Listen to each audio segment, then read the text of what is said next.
નમસ્કાર દર્શક મિત્રો, હું છું માર્ટિન અને તમે જોવાનું શરૂ કરી ચૂક્યા છો માર્ટિન ટોક્સ. આજે આપણે એવા 5 મોટા સમાચારો વિશે વાત કરીશું જે આખી દુનિયામાં ખળભળાટ મચાવે છે. ક્રિકેટના મહાજંગથી લઈને એઆઈની દુનિયાના બદલાવ સુધી બધું જ છે અહીં. તો ચાલો શરૂ કરીએ. ચાહકો તૈયાર થઈ જાઓ. આજે કોલંબોના મેદાન પર ક્રિકેટના સૌથી મોટા મુકાબલો થવાનો છે.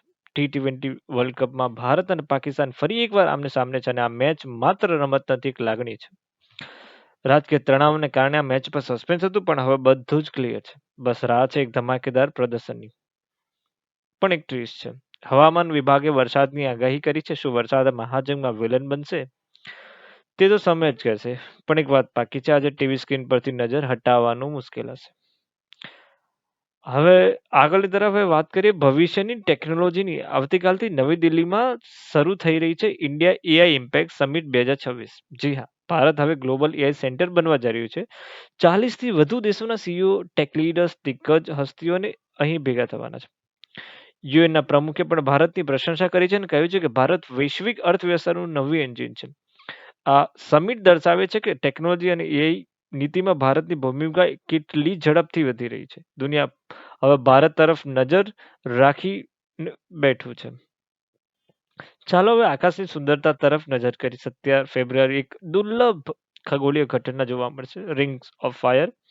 સૂર્યગ્રહણ આ વર્ષે 2026 નું પ્રથમ એન્ક્યુલર ગ્રહણ છે, જેમાં ચંદ્ર સૂર્યની વચ્ચે આવશે અને સૂર્ય એક ઝળહળતી વીંટી જોવા દેખાશે.